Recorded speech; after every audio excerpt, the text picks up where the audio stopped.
bienvenidos a esta interesante entrevista que vamos a tener con Sammy Morales, el candidato a la presidencia del partido FCN Nación, a quien le damos pues un agradecimiento por aceptar la invitación a este espacio, además por abrirnos quizá algunos aspectos de su vida que no conocemos. Muchísimas gracias por eso. A las órdenes, Olinda.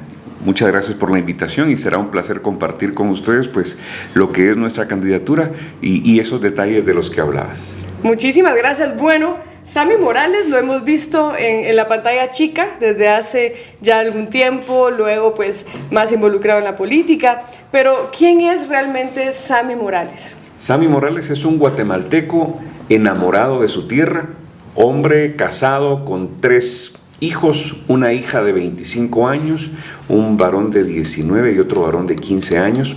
Estoy enamorado de mi Guate y ahora metido en estos asuntos políticos porque creo que si no damos el paso al frente no podemos pues quejarnos de lo que pasa, porque nos hemos quejado tanto tiempo y señalamos tantos problemas que tenemos que ser protagonistas o quedarnos en el graderío. ¿Tiene algo que ver el hecho de que su hermano sea pues ya expresidente y que haya ya conducido el destino del país en la más alta magistratura? Pues no puedo decir que no, porque de hecho la invitación llega como consecuencia de eso. Yo fui el principal opositor a que Jimmy participara en política, porque hemos sido socios durante muchísimo tiempo, socios de empresas, de proyectos, de inversiones, y el hecho de que él haya decidido entrar a política, pues en principio fue un problema muy serio porque yo veía amenazado nuestro trabajo. Al final de cuentas tuve que aceptar que él lo quería hacer y apoyarlo. De ser el principal opositor me convertí, si no el más involucrado, pues sí, en una persona muy involucrada en tratar de apoyar su gestión y apoyar su carrera política. Cuando él sale de la presidencia, yo digo, bueno, empecemos y retomemos los proyectos a trabajar. Y de hecho así fue. Empezamos a trabajar nuevamente en algunos proyectos que teníamos pendientes. Sin embargo, pues hubo cambios dentro del partido y quienes eran los candidatos que ya tenían, o las personas que iban a candidatear, por alguna razón ya no lo hicieron y el partido me invita. A ese respecto debo decir que Jimmy no estuvo involucrado en la invitación, él se abstuvo de hacerme el planteamiento y yo me tomo el tiempo para pensarlo y dije, bueno, pocos son los llamados, o mejor dicho, muchos son los llamados y pocos los escogidos. Si me están llamando, veamos si el pueblo decide escogerme. ¿Y cómo ha sido esa transición? Bueno, se suele decir que entre el mundo del entretenimiento y la política, en realidad la línea que los divide cada vez es más difusa, ¿no? ¿Cómo ha sido esa transición para usted? Es difícil, pero creo que difícil pero necesaria, y creo que ya la acepté, esa división. Y creo que el político debe estar dispuesto a la crítica, acostumbrarse a veces al aplauso, a veces a otras reacciones. Porque como artista es principalmente el aplauso. Como artistas es principalmente el aplauso. Como político no necesariamente. Y el ser político o el acercarse al mundo político inmediatamente arrastra con la mera decisión todo el estereotipo que el político tiene, ¿verdad? Todas las críticas, el rechazo inclusive, pero es parte de la decisión y estamos dispuestos a todo para cumplir con los objetivos que como grupo político y como proyecto político nos hemos planteado. Y dicho eso, ¿cómo define Sammy Morales lo que es la política? La política, creo yo, que debemos verla como una actividad inherente al ser humano, necesaria, importantísima y de la cual depende la vida y el bienestar de toda una nación. ¿Y cómo siente la recepción de la gente? Es decir, la gente entiende este nuevo rol, le sigue vinculando al programa de televisión. Ayer andábamos en Pueblo Nuevo Viñas y pasamos haciendo varias grabaciones e hicimos unas grabaciones, mi hermano Jimmy Morales, el presidente Jimmy Morales y yo, junto con nuestro vicepresidenciable Miguel Ángel Moir, el ingeniero Moir, y en una de las casetas donde nos detuvimos en la entrada a Pueblo Nuevo Viñas, una señora dice, ustedes son ustedes son los de la tele, ustedes son Nito y Neto. E iba el presidente Jimmy Morales, un hombre que ya estuvo 4 años en la presidencia del país, pero creo que Dios nos permitió un gran privilegio, el poder llevar a las familias de los guatemaltecos entretenimiento, y no solo entretenimiento, porque Moralejas es un proyecto cuyo objetivo es llevar mensajes positivos e inspiradores al país. Alguien me decía, lo que ustedes hicieron fue un tanque de pensamiento de positivismo. Y creo que así fue. Llevamos 23 años de programa, casi 26, 27 años de televisión, y siempre hemos compartido mensajes positivos e inspiradores, al principio y al final del programa y en cada oportunidad que tenemos. Así que esa oportunidad y ese privilegio que tuvimos y hemos tenido a la fecha de poder llegar a la sala, a la habitación, al comedor, a la cocina de los guatemaltecos, ha sido una bendición.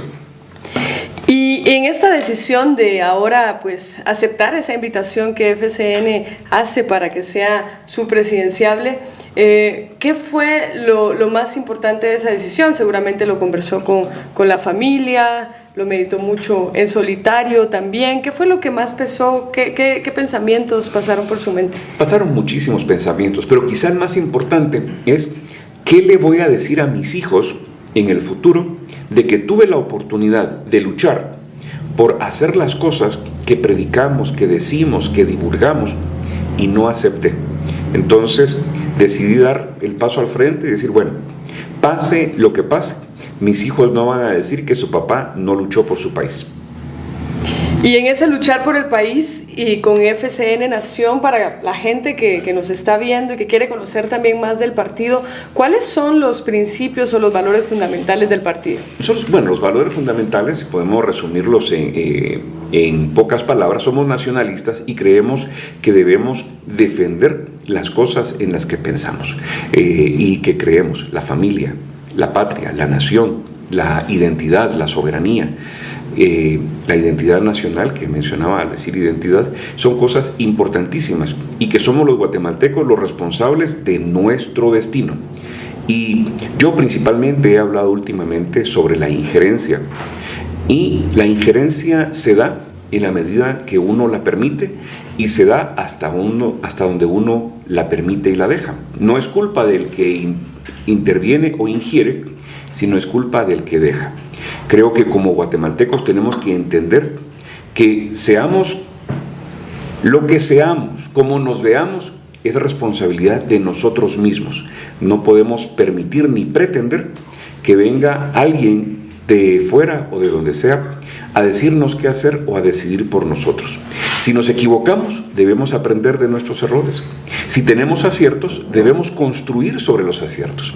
Y recientemente yo decía que tenemos que retomar los aciertos que históricamente hemos tenido en todas las gestiones de gobierno, del gobierno de la época democrática e incluso antes.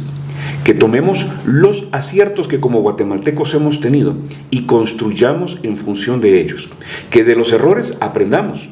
Y si esos errores tienen consecuencias penales, las ejerzamos. Pero no podemos seguir quejándonos y señalando los errores de los demás principalmente, porque nunca señalamos los nuestros, ¿verdad? Sino que tenemos que empezar a construir. Si no lo hacemos hoy, no lo haremos nunca. Y seguiremos siempre esperando que venga un redentor o un salvador de fuera.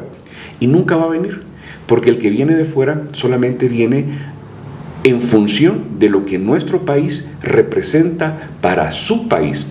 Guatemala es un país rico y una de las grandes riquezas, por supuesto, su gente, pero la segunda grande riqueza que tiene Guatemala es su ubicación. Y su ubicación es tan importante para el mundo desarrollado que seremos miopes si no lo vemos y no lo aprovechamos. Tenemos muchísimo para negociar y tenemos que negociar con las grandes naciones de frente. Somos pequeñitos, pero somos valiosos. Así que eso tenemos que comunicarle. Bueno, y esa lectura objetiva, y no es una cuestión solo de los guatemaltecos, a los seres humanos nos cuesta muchísimo hacer lecturas objetivas, no solo de la historia, sino de nuestra propia conducta, de nuestra proyección. Y Con esto dicho de esa concepción y de ese conocimiento, de estar consciente de que Guatemala tiene muchísimo potencial y que nuestra ubicación geoestratégica es eso, una ubicación geopolítica estratégica, ¿cuáles son las principales propuestas de gobierno que ustedes están presentando? En principio, si queremos que venga la inversión e incluso invitar también a los inversionistas extranjeros, sean estos gubernamentales o privados, que tenemos que mejorar la infraestructura del país, darle a la inversión certeza jurídica y darle a la inversión todo el apoyo posible, tanto en la parte jurídica como en la parte logística, para que puedan traer su inversión. Hemos dicho y han sido promesas de campaña, vamos a traer empresas para el occidente del país, pero la red vial del occidente está abandonada, es insuficiente y es inoperante para la industria. Tampoco las instalaciones eléctricas y la cobertura eléctrica que tenemos en el área rural es suficiente y podría cubrir la demanda empresarial, la demanda energética que tienen las empresas, principalmente si estas son de transformación de materias primas o industriales. Entonces, tenemos que invertir en infraestructura. Parte de nuestra propuesta es recuperar la red vial y extender la red vial para que haya caminos en todo el país. Y una forma retórica de decirlo es que tenemos que poner caminos y carreteras hasta donde no hay gente, porque de esa manera planificamos el crecimiento poblacional. Si generamos carreteras hasta el último destino del país, llegarán las personas, llegarán los servicios, llegarán las empresas, llegará el trabajo y llega el desarrollo. Pero lo que sucede ahora es que el crecimiento poblacional es desordenado y cuando deben llegar las carreteras y los servicios, llegan de una manera emergente y también desordenada y no cumplen con las necesidades que tiene la inversión internacional, por ejemplo. Tenemos que retomar el primer nivel de atención en salud. No podemos pretender que vengan empresas si tenemos una población enferma, si tenemos población con niveles altos de desnutrición, pero tenemos que irnos a la prevención. Y la prevención fue destruida por la injerencia, porque permitimos que quienes pretendían decirnos lo que debíamos hacer vinieran en los 90s y nos limitaran en nuestro crecimiento del primer nivel de atención en salud, y en lugar de crecer en puestos de salud y en centros de salud, crecimos con el programa de extensión de cobertura, con dinero del Estado, entregándoselo a las ONGs para que hicieran ese trabajo, y muchas no lo hicieron. Y las que lo hicieron fue de una manera insuficiente y desordenada. Es el Estado el que debe coordinar, el que debe estar a cargo de eso. Ahorita tenemos que retomarlo. En la parte de desnutrición crónica no es alimento. Por supuesto que debe haber disposición de alimento, debe haber acceso a alimento. Debemos garantizar que nuestra población consuma el alimento que necesita, pero tenemos que enfocarnos en que sus cuerpos puedan aprovechar biológicamente ese alimento. Y la principal razón por la que no se aprovecha es porque no tenemos agua de calidad. Tenemos que enfocarnos en agua y saneamiento, que todas nuestras comunidades tengan acceso a agua potable apta para el consumo humano y que todas las aguas negras y residuales del país puedan ser tratadas y regresar a los cauces después de ese tratamiento. Una de las grandes causas de la desnutrición crónica es la falta de agua de calidad y el saneamiento de las aguas, pero también los pisos de tierra. Tenemos que garantizar, y es un compromiso de mi gobierno, será un compromiso de mi gobierno, erradicar los pisos de tierra en las casas. Las enfermedades entran por los pies de nuestros niños y los mantienen enfermos, y tenemos que calzar a nuestros chicos para que puedan salir dignamente a trabajar, a estudiar, a divertirse, pero necesitamos enfocarnos en esas cosas que son tan básicas.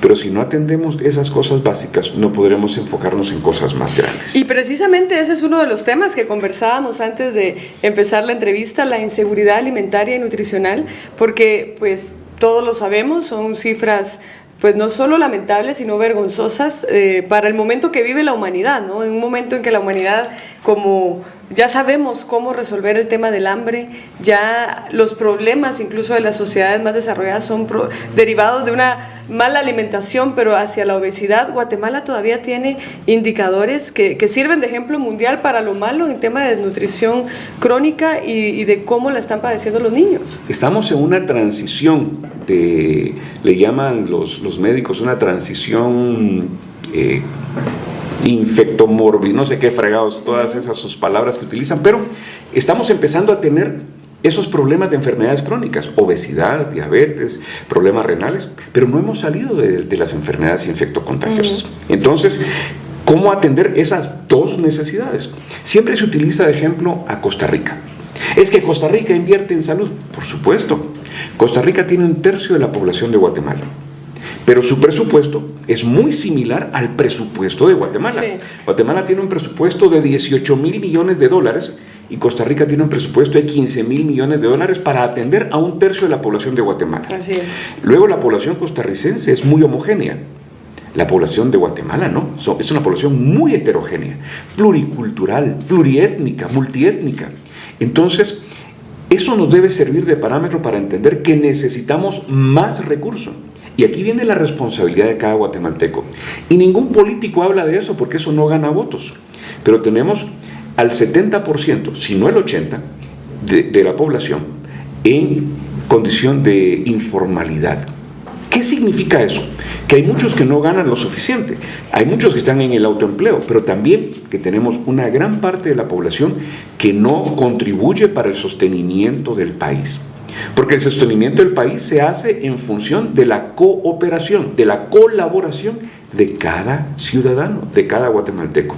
Significa que tenemos que ampliar la base tributaria, que todos podamos aportar en función de nuestras posibilidades para atender nuestras necesidades. Si queremos un presupuesto como el de Costa Rica, tendríamos nosotros que triplicar nuestro presupuesto. Tendríamos que andar, si agarramos esos números y solo lo extrapolamos, tendríamos que andar en un presupuesto cerca de 40,000 millones de dólares. Sería de 320,000 millones de quetzales para poder atender todas esas necesidades. Y luego, y no estoy diciendo que ese es el presupuesto que necesitamos, estoy diciendo que si lo comparamos con el tamaño de la población, la simple matemática, sí. y las diferencias culturales y étnicas, orográficas de nuestro territorio y las diferencias en cuanto a la disposición de nuestras áreas pobladas en el país, se necesita muchísimo presupuesto para poder conectar y llevar el desarrollo a cada comunidad. Pero por eso tenemos que enfocarnos en lo básico: agua y saneamiento, de entradita, carreteras hasta el último rincón del país, porque las carreteras son desarrollo, las carreteras acercan la oportunidad, porque acercan los hospitales, acercan los mercados, acercan las escuelas y, en resumen, acercan la oportunidad. Y a la par de eso, hay que ir invirtiendo en la infraestructura productiva para que podamos tener más emprendedores que conviertan sus emprendimientos en empresas que generen más riqueza, que generen empleo y que vayamos poniendo poco a poco quetzalitos en la bolsa de cada guatemalteco, y con esa plata cada guatemalteco dignamente pueda poner alimento en su mesa. De hecho, bueno, creo que ayer lo veía una publicación de la revista Forbes, pero que tenía como base un estudio que tomaba muchísimos países, no solo de América Latina, sino también de otras latitudes, y nos decía que las mujeres guatemaltecas somos las más emprendedoras. Y luego decíamos, sí, pero no necesariamente es porque haya muchísimas oportunidades, sino al contrario, las mujeres guatemaltecas son las más emprendedoras porque tienen que ver cómo salir adelante en esa economía a las sombras que le llaman, de la economía informal, que también está comprobado, y eso no es solo de Guatemala, sino también de América Latina, que nos resta muchísima competitividad. El hecho de tener una economía informal tan grande nos resta competitividad para poder competir de mejor manera, no solo entre nosotros mismos, sino con el mundo entero. Así que quiero pasarme a otro tema que está relacionado, porque Guatemala es uno de los países más vulnerables, junto a Centroamérica, a los efectos del cambio climático, y eso lo sufre la gente todos los días. ¿Cómo ven ustedes este tema? ¿Cómo lo conciben y qué proponen para trabajar? Más que susceptible al cambio climático, Guatemala es una región susceptible al clima per se, a los efectos del clima. Cambien o no cambien, si llueve tenemos derrumbes. Cambien o no cambien, si llueve tenemos inundaciones. Y tenemos nosotros que utilizar las características de nuestro territorio a nuestro favor. Ya sabemos qué va a suceder. Tenemos que trabajar en nuestro plan de ordenamiento territorial que el gobierno del presidente Jimmy Morales, el gobierno de FCN, junto a mi vicepresidenciable, trabajaron el POT de más de 300 municipios del país. Porque entendiendo la vulnerabilidad que tenemos que evitar las crisis y evitar las catástrofes. No seguir creciendo a la orilla de los cauces de los ríos. Y tenemos que manejar también nuestros cauces y prevenir todo ese tipo de inundaciones a través de trabajar en la reforestación pertinente, de tal manera que si sabemos que un río se desborda, tendremos que poner, hay una cantidad de cosas. Yo estoy fascinado con el uso del vetiver, por ejemplo, que es una planta cuyas raíces son tan grandes que permiten la prevención de los desastres por inundaciones si se trabaja a la orilla de los ríos o se trabaja en los taludes para prevenir derrumbes.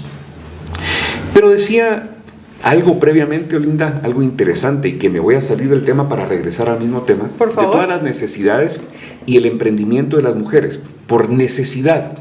La necesidad es la madre de todas las ciencias. Entonces tenemos que utilizar esa necesidad y esa preocupación que tenemos por múltiples temas, el tema económico, el tema ecológico, el tema ambiental, el tema de salud, para utilizarlos a nuestro favor. Sabemos que el recurso que tenemos es limitado y tenemos que utilizarlo de la mejor manera. Tenemos que optimizar el recurso, tenemos que canalizarlo a donde va a producir más, tenemos que canalizarlo a donde va a prevenir más, tenemos que canalizarlo y tenemos que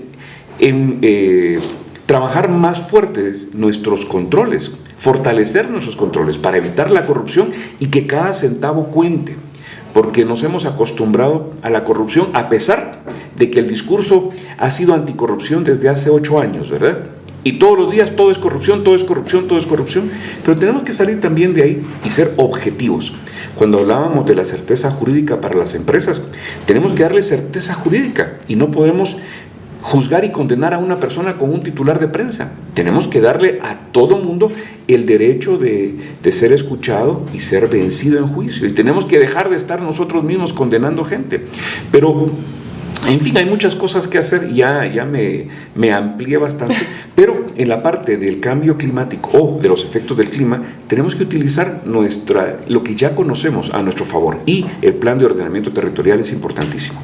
Todas estas características que estamos conversando del país, los temas que históricamente no hemos resuelto, pues también nos ubican como uno de los países con una alta migración, donde la gente está migrando, pero también está sosteniendo la macroeconomía del país, y no solo de Guatemala, El Salvador, Honduras están en situaciones similares con las remesas. La migración como fenómeno que no es nuevo y que ha existido desde la historia de la humanidad, ¿cómo ustedes lo están abordando en su plan de gobierno? ¿Cómo lo interrelacionan con los otros temas? ¿Cómo lo analizan? La migración, tal como lo platicabas, es inherente al ser humano. El ser humano siempre busca lugares de oportunidad o simplemente buscar un lugar distinto para trabajar. Lo que tenemos que evitar es la migración irregular y para eso se han hecho una cantidad de gestiones. Para empezar, en el gobierno de FCN Nación se firmó el primer acuerdo que permitía hasta 100,000 visas regulares, visas temporales de trabajo, para que las personas no viajen de manera ilegal y tengan que quedarse fuera del país o arriesguen su vida en el proceso. Y tal como decías, la migración es un derecho humano. De hecho, Naciones Unidas lo reconoce como un derecho humano y es inherente al ser humano desde siempre. El ser humano siempre busca y ha buscado lugares distintos para tener mayor oportunidad o simplemente para cambiar de ambiente. Lo que debemos evitar y lo que tenemos que tratar de prevenir es la migración irregular. Por muchas cosas. En principio pone en peligro la vida del ciudadano, pone en peligro la vida de la persona que migra y muchas grandes mafias están atrás de eso, cobrando millonadas. Recientemente me enteré de una empresa que da financiamiento de los 140, 150, 180 mil quetzales que cuesta pasar a una persona al otro lado de la frontera. Si no pasa, si regresa o si la persona no paga o muere en el camino, estos financistas se quedan con las propiedades que hipotecaron.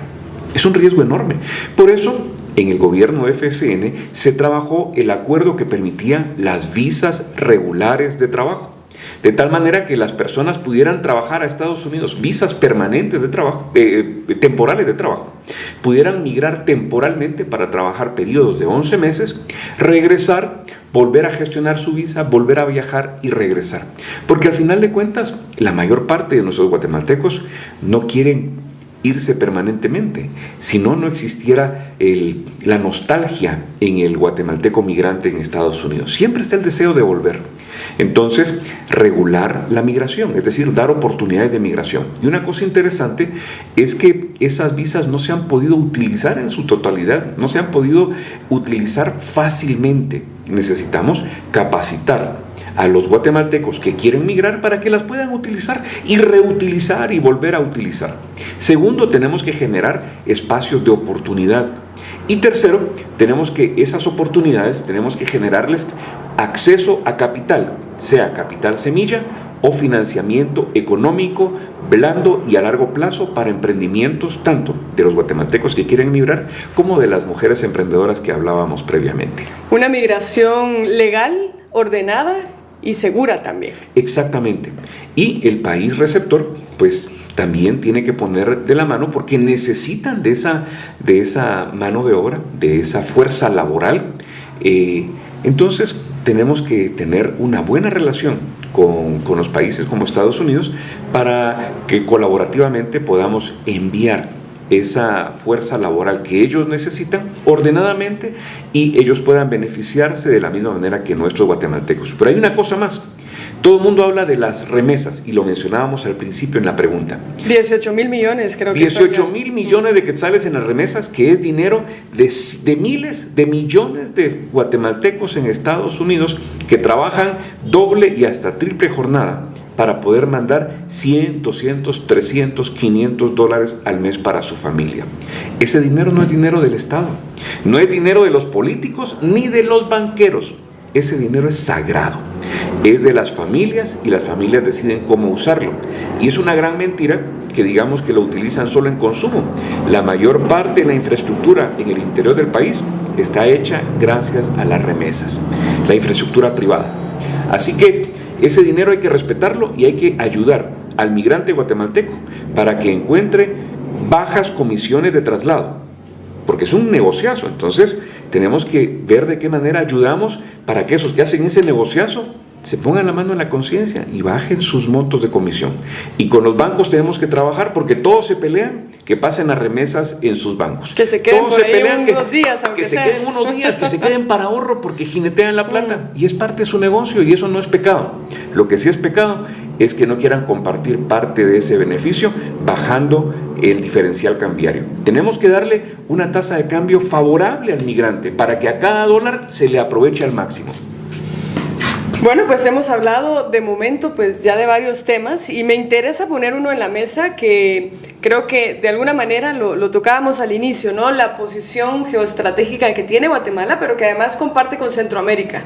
Exacto. En realidad nuestros vecinos más cercanos son a veces nuestro primer socio comercial, regularmente es Estados Unidos, pero entre el primero y segundo lugar Centroamérica como región siempre está ahí, el 33% de las exportaciones se quedan en casa y ese tema es la integración centroamericana. ¿Cómo lo perciben ustedes? ¿Qué están proyectando en materia de política exterior de Guatemala para sacarle el jugo al máximo, como estamos diciendo?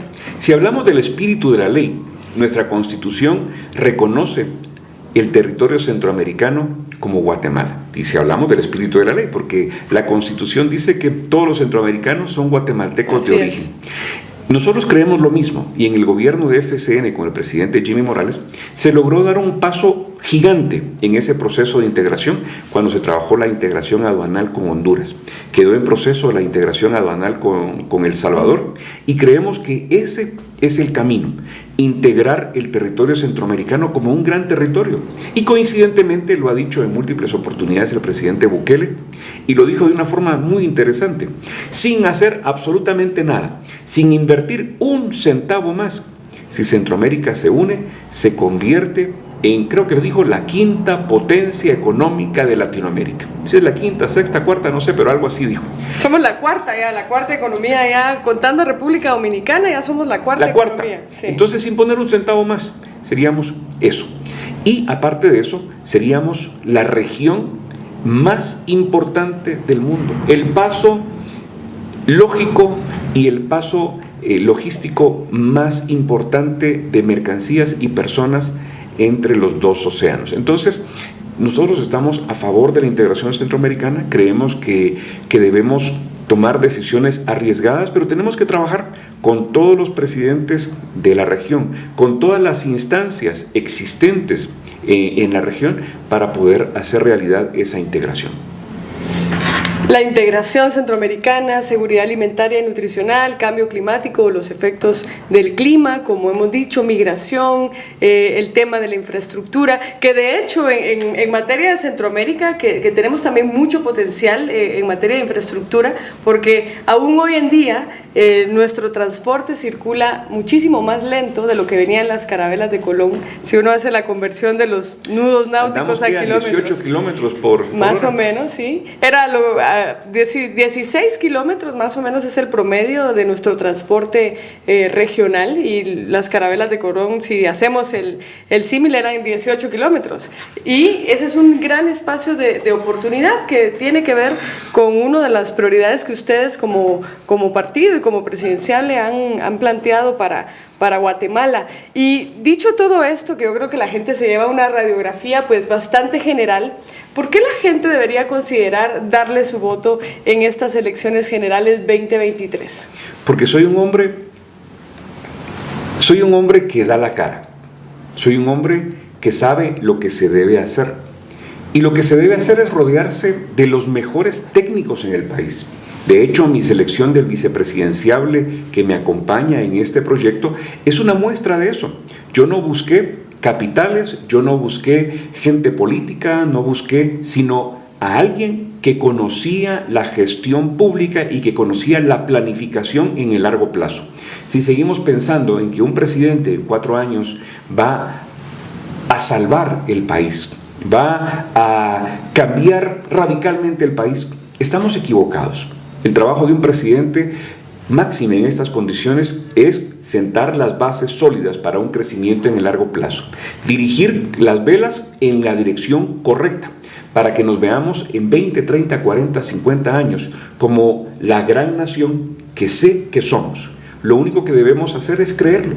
Si puedes creer, dice San Marcos, al que cree todo le es posible. Creamos en nuestra gran nación, creamos en nosotros mismos, elijamos a nuestras autoridades, y yo, Samuel Morales, estoy listo para ser presidente de esta gran nación. Tú y yo podemos hacer el cambio, tú y yo podemos construir lo que queremos, lo que deseamos, lo que anhelamos. Tú y yo podemos construir una nueva Guatemala. Bueno, pues ese ha sido el mensaje de Samuel Morales, el presidenciable de FCN Nación, y les invitamos a que vean la entrevista las veces que ustedes quieran para por favor, profundizar, pero que sea, ¿no?, antes del 25 de junio.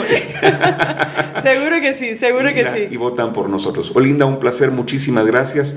Siempre pues muy complacido de platicar, y mucho mejor platicar sobre lo que queremos y deseamos para nuestra bella Guatemala. Muchísimas gracias por aceptar esta invitación a Presidenciables con Olinda Salguero. Vamos a seguir conversando y vamos a seguir, como dijimos, en una actividad en la que coincidimos recientemente, trabajando por ese liderazgo más allá de las elecciones, que es lo que Guatemala necesita, ¿no? Visiones de mediano y de largo plazo que nos incluyan a todos, desde donde podemos contribuir. Muchísimas gracias. Un placer, muchísimo gusto, muchas bendiciones, y vota FCN Nación.